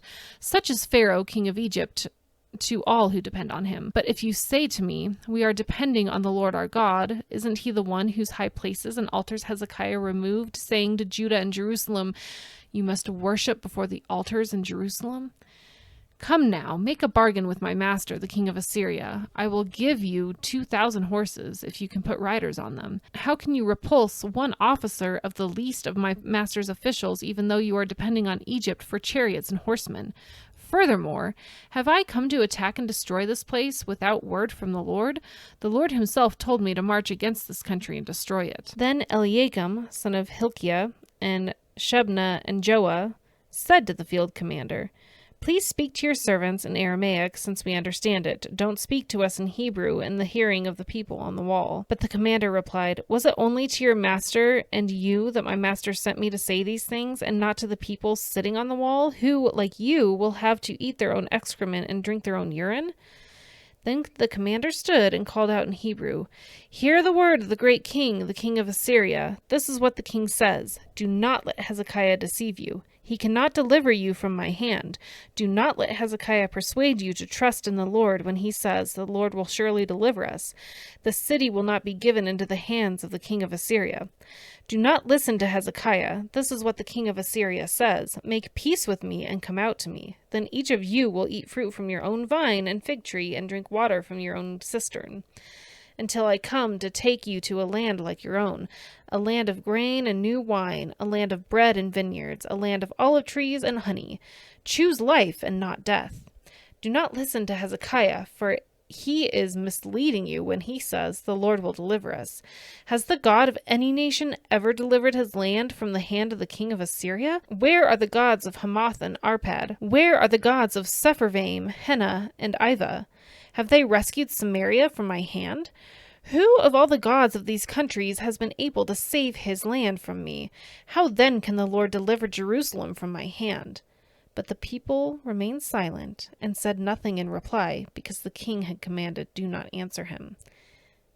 Then Eliakim, son of Hilkiah, the palace administrator, Shebna the secretary, and Joah, son of Asaph, the recorder, went to Hezekiah with their clothes torn and told him what the field commander had said. 2 Kings 19. When King Hezekiah heard this, he tore his clothes and put on sackcloth and went into the temple of the Lord. He sent Eliakim, the palace administrator, Shebna, the secretary, and the leading priests, all wearing sackcloth, to the prophet Isaiah, son of Amoz. They told him, "This is what Hezekiah says. This day is a day of distress and rebuke and disgrace, as when children come to the moment of birth and there is no strength to deliver them. It may be that the Lord your God will hear all the words of the field commander, whom his master, the king of Assyria, has sent to ridicule the living God, and that he will rebuke him for the words the Lord your God has heard. Therefore, pray for the remnant that still survives." When King Hezekiah's officials came to Isaiah, Isaiah said to them, "Tell your master, this is what the Lord said. Do not be afraid of what you have heard, those words with which the underlings of the king of Assyria have blasphemed me. Listen, when he hears a certain report, I will make him want to return to his own country, and there I will have him cut down with the sword." When the field commander heard that the king of Assyria had left Lachish, he withdrew, and he found the king fighting against Libnah. Now Sennacherib received a report that Tirhakah, the king of Cush, was marching out to fight against him. So he again sent messengers to Hezekiah with this word: "Say to Hezekiah, king of Judah, do not let the God you depend on deceive you when he says Jerusalem will not be given into the hands of the king of Assyria. Surely you have heard what the kings of Assyria have done to all the countries, destroying them completely. And will you be delivered? Did the gods of the nations that were destroyed by my predecessors deliver them, the gods of Gozan, Haran, Rezeph, and the people of Eden who were in Telassar? Where is the king of Hamath or the king of Arpad? Where are the kings of Lair, Sepharvaim, Hena, and Ivah?" Hezekiah received the letter from the messengers and read it. Then he went up to the temple of the Lord and spread it out before the Lord. And Hezekiah prayed to the Lord, "Lord, the God of Israel, enthroned between the cherubim, you alone are God over the kingdoms of the earth. You have made heaven and earth. Give ear, Lord, and hear. Open your eyes, Lord, and see. Listen to the words Sennacherib has sent to ridicule the living God. It is true, Lord, that the Assyrian kings have laid waste to these nations and their lands. They have thrown their gods into the fire and destroyed them, for they were not gods, but only wood and stone, fashioned by human hands. Now, Lord our God, deliver us from his hand, so that all the kingdoms of the earth may know that you alone, Lord, are God." Then Isaiah, son of Amoz, sent a message to Hezekiah. "This is what the Lord, the God of Israel, says. I have heard your prayer concerning Sennacherib, king of Assyria. This is the word that the Lord has spoken against him. Virgin daughter Zion despises you and mocks you. Daughter of Jerusalem tosses her head as you flee. Who is it you have ridiculed and blasphemed? Against whom have you raised your voice and lifted your eyes in pride?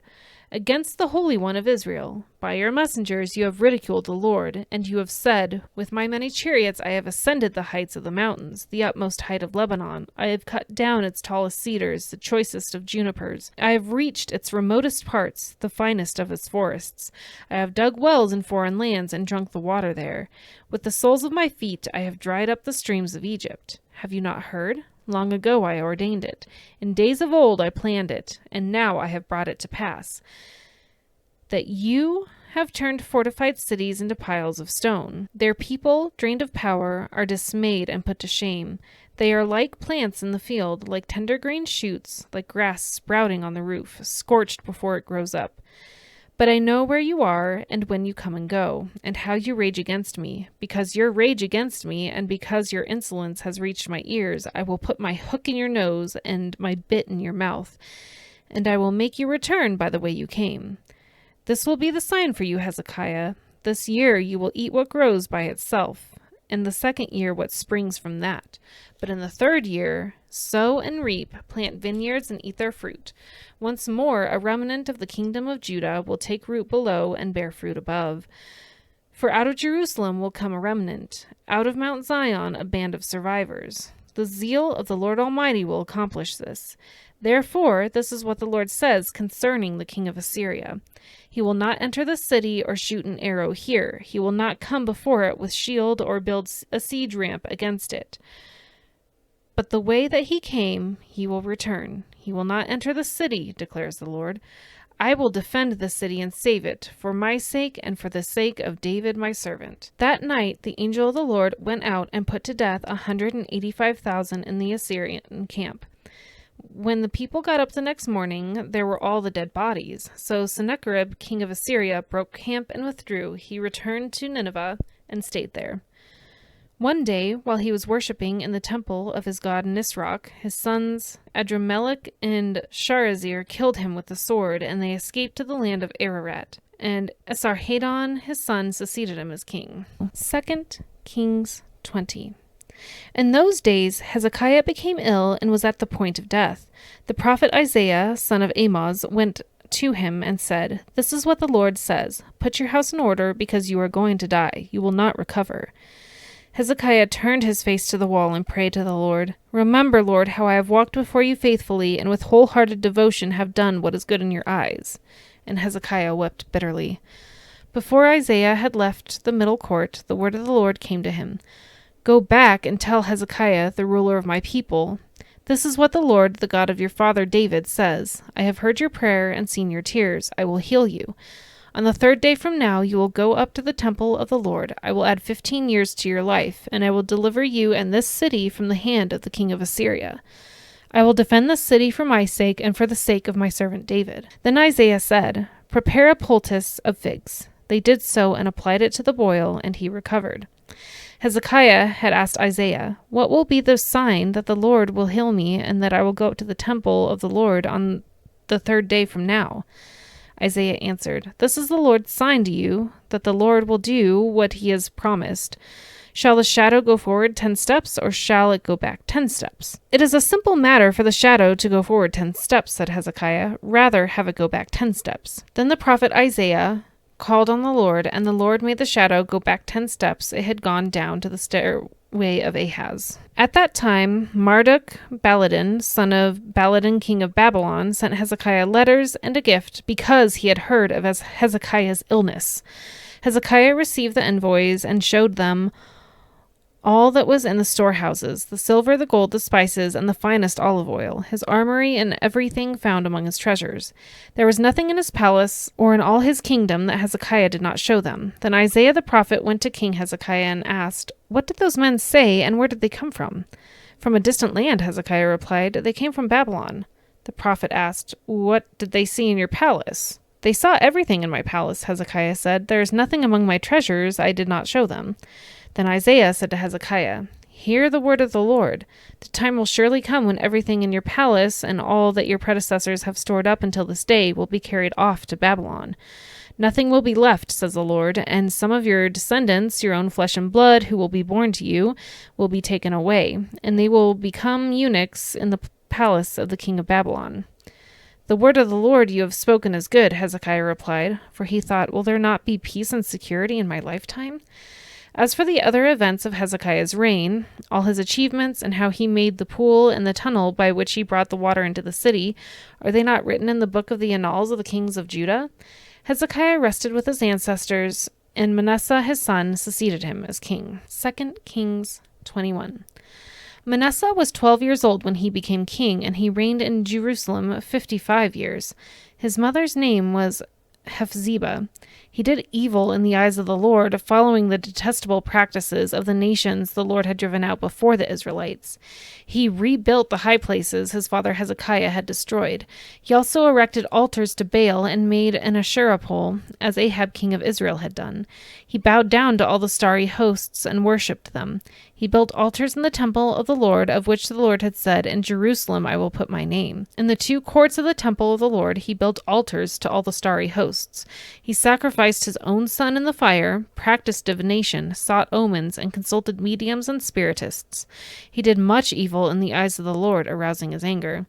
He took the carved Asherah pole he had made and put it in the temple of which the Lord had said to David and to his son Solomon, in this temple and in Jerusalem which I have chosen out of all the tribes of Israel, I will put my name forever. I will not again make the feet of the Israelites wander from the land I gave their ancestors, if only they will be careful to do everything I commanded them and will keep the whole law that my servant Moses gave them.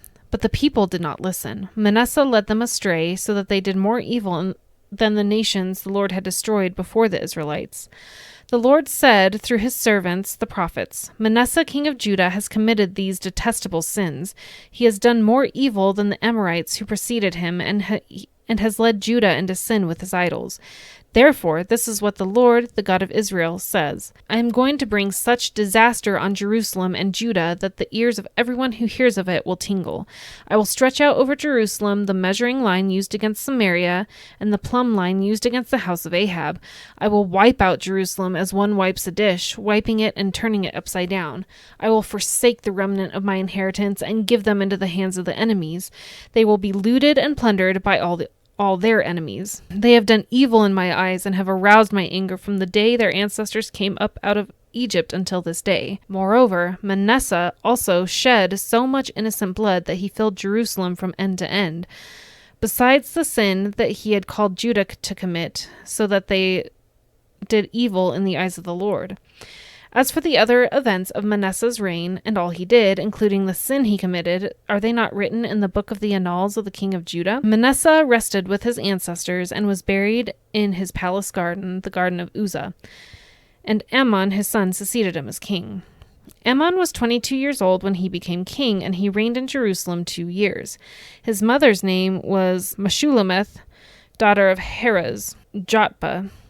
He did evil in the eyes of the Lord as his father Manasseh had done. He followed completely the ways of his father, worshipping the idols his father had worshipped and bowing down to them.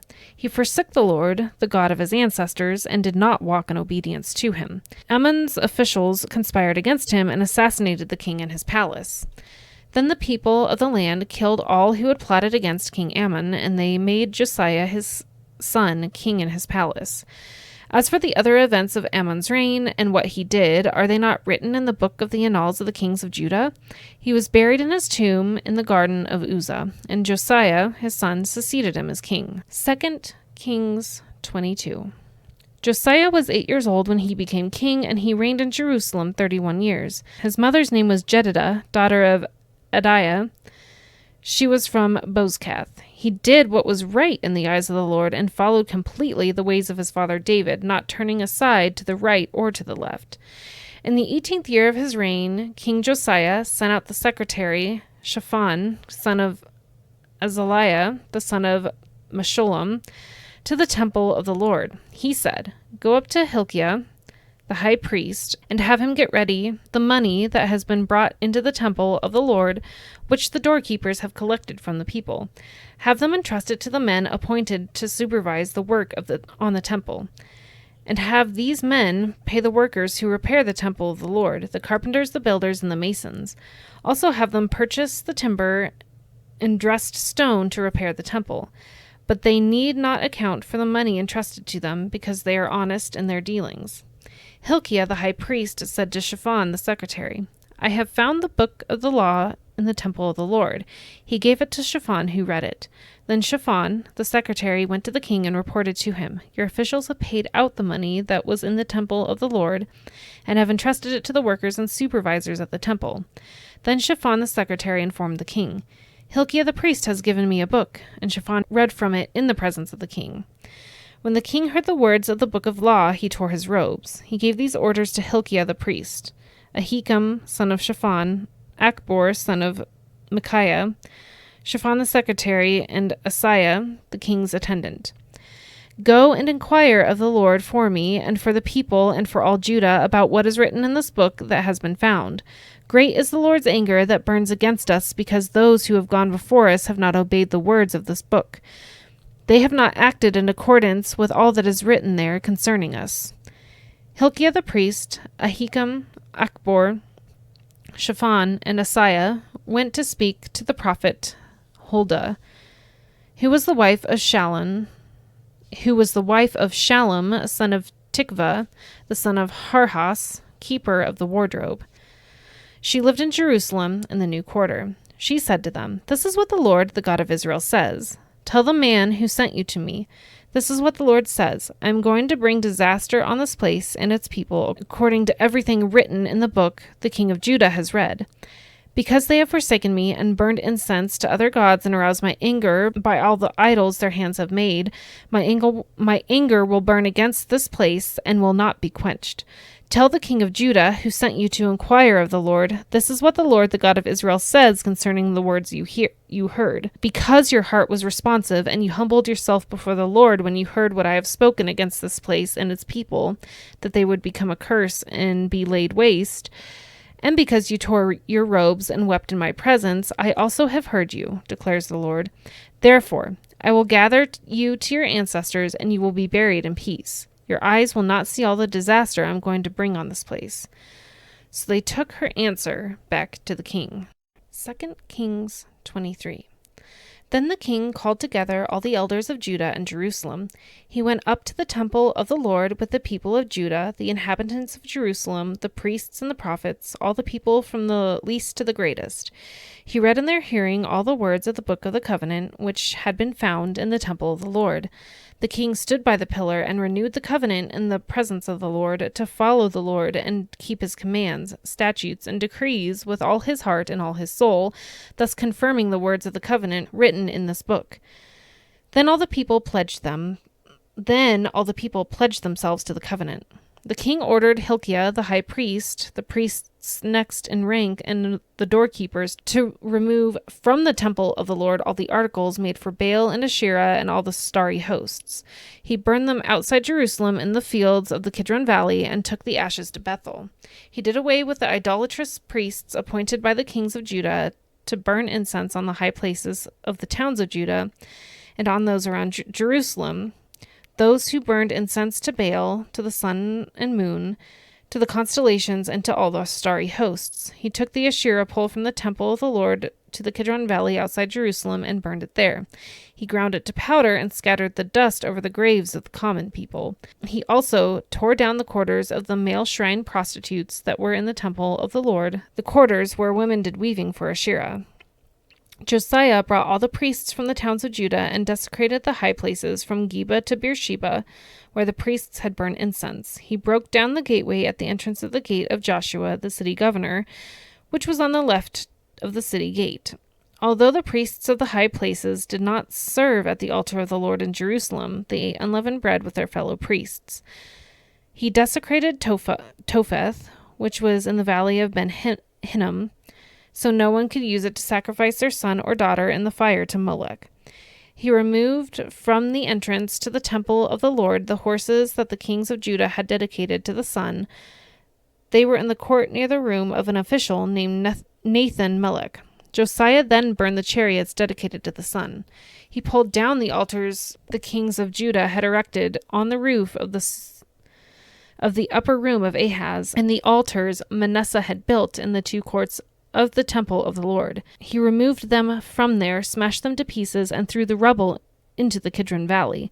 The king also desecrated the high places that were east of Jerusalem, on the south of the Hill of Corruption, the ones Solomon, king of Israel, had built for Ashtoreth, the vile goddess of the Sidonians, for Chemosh, the vile god of Moab, and for Molech, the detestable god of the people of Ammon.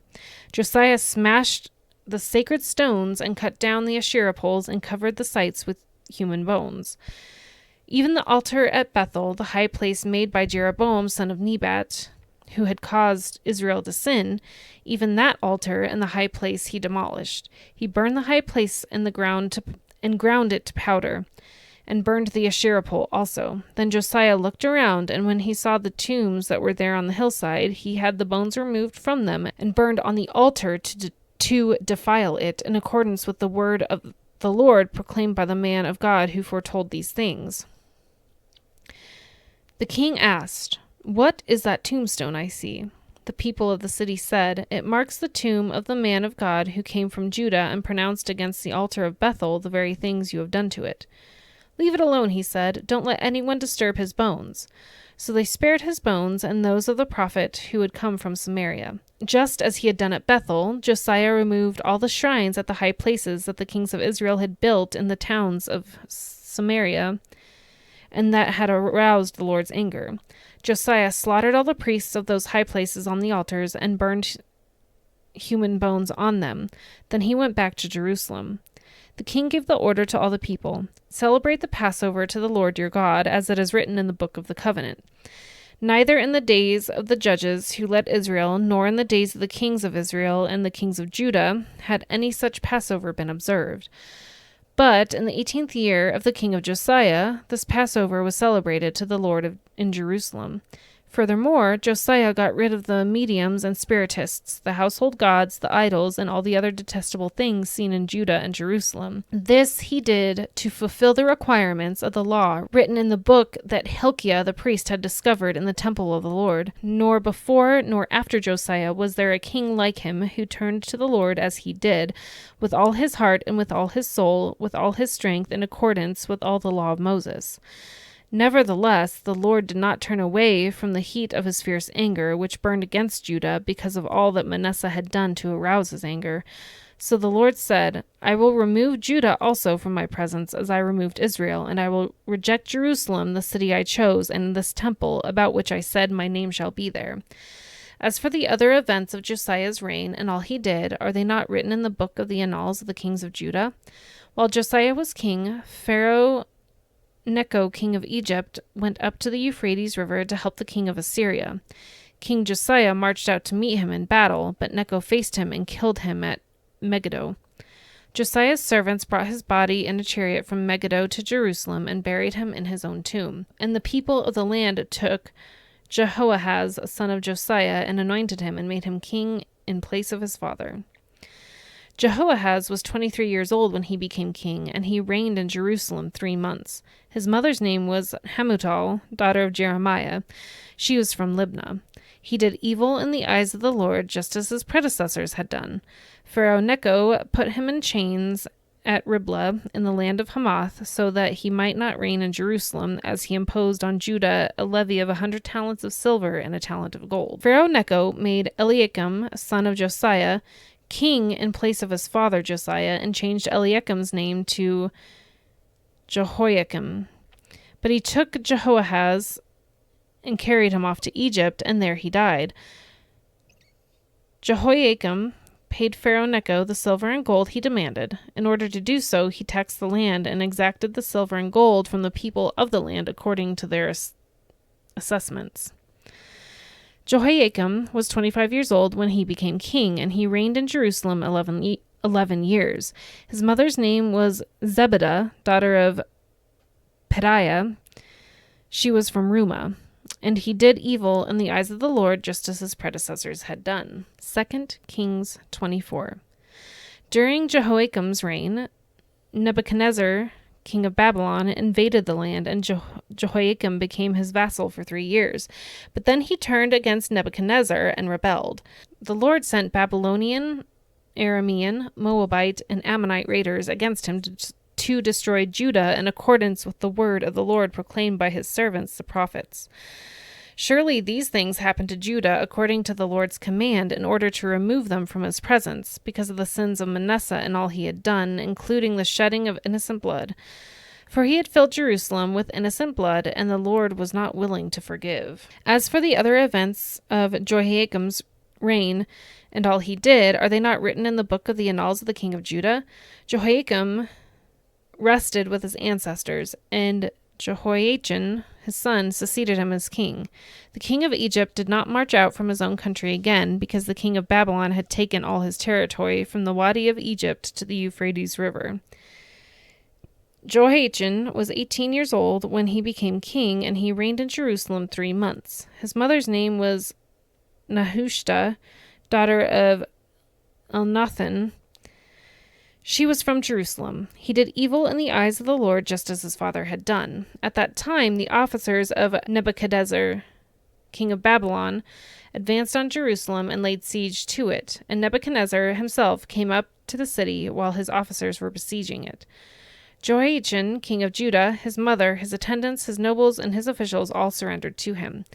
In the 8th year of the reign of the king of Babylon, he took Jehoiachin prisoner. As the Lord declared, Nebuchadnezzar removed the treasures from the temple of the Lord and from the royal palace, and cut up the gold articles that Solomon, king of Israel, had made for the temple of the Lord. He carried all Jerusalem into exile, all the officers and fighting men, and all the skilled workers and artisans, a total of 10,000. Only the poorest people of the land were left. Nebuchadnezzar took Jericho captive to Babylon. He also took from Jerusalem to Babylon the king's mother, his wives, his officials, and the prominent people of the land. The king of Babylon also deported to Babylon the entire force of 7,000 fighting men, strong and fit for war, and 1,000 skilled workers and artisans. He made Mattaniah, Jehoiakin's uncle, king of his palace, and changed his name to Zedekiah. Zedekiah was 21 years old when he became king, and he reigned in Jerusalem 11 years. His mother's name was Hamutal, daughter of Jeremiah. She was from Libnah. He did evil in the eyes of the Lord, just as Jehoiakim had done. It was because of the Lord's anger that all this happened to Jerusalem and Judah, and in the end he thrust them from his presence. Now Zedekiah rebelled against the king of Babylon. 2 Kings 25. So in the 9th year of Zedekiah's reign, on the 10th day of the 10th month, Nebuchadnezzar, king of Babylon, marched against Jerusalem with his whole army. He encamped outside the city and built siege works all around it. The city wall kept under siege until the 11th year of King Zedekiah. By the 9th day of the 4th month, the famine in the city had become so severe that there was no food for the people to eat. Then the city wall was broken through, and the whole army fled at night through the gate between the 2 walls near the king's garden, though the Babylonians were surrounding the city. They fled toward the Arabah, but the Babylonian army pursued the king and overtook him in the plains of Jericho. All his soldiers were separated from him and scattered, and he was captured. He was taken to the king of Babylon at Riblah, where sentence was pronounced on him. They killed the sons of Zedekiah before his eyes. They put out his eyes, bound him with bronze shackles, and took him to Babylon. On the 7th day of the 5th month, in the 19th year of Nebuchadnezzar, king of Babylon, Nebuzaradan, commander of the imperial guard, an official of the king of Babylon, came to Jerusalem. He set fire to the temple of the Lord, the royal palace, and all the houses of Jerusalem. Every important building he burned down. The whole Babylonian army, under the commander of the imperial guard, broke down the walls around Jerusalem. Nebuzaradan, the commander of the guard, carried into exile the people who remained in the city, along with the rest of the populace and those who deserted to the king of Babylon. But the commander left behind some of the poorest people of the land to work the vineyards and fields. The Babylonians broke up the bronze pillars, the movable stands, and the bronze sea that were at the temple of the Lord, and they carried the bronze to Babylon.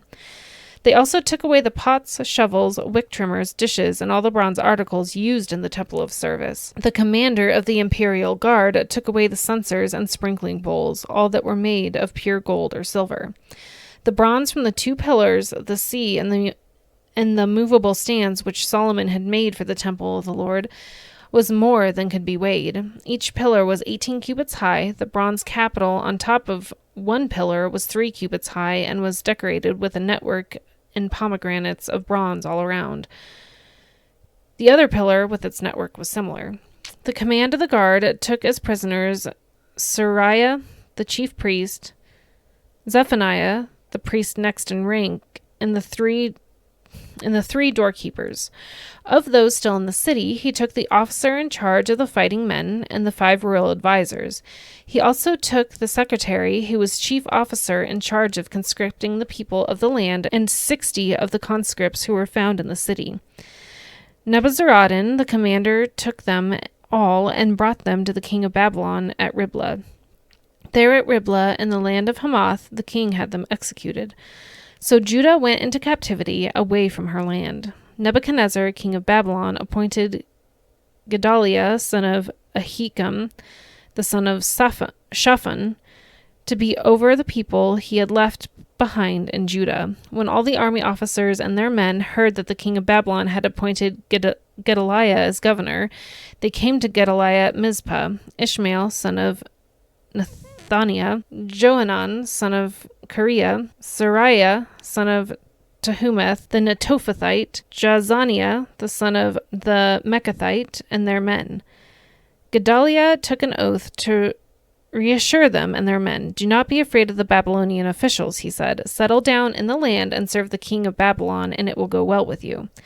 In the 7th month, however, Ishmael, son of Nethaniah, the son of Elishama, who was of royal blood, came with 10 men and assassinated Gedaliah and also the men of Judah and the Babylonians who were with him at Mizpah. At this, all the people from the least to the greatest, together with the army officers, fled to Egypt for fear of the Babylonians. In the 37th year of the exile of Jehoiachin, king of Judah, in the year Awel, Marduk became king of Babylon. He released Joachim, king of Judah, from prison. He did this on the 27th day of the 12th month. He spoke kindly to him and gave him a seat of honor higher than those of the other kings who were with him in Babylon. So Joachim put aside his prison clothes and for the rest of his life ate regularly at the king's table. Day by day, the king gave Joachim a regular allowance as long as he lived.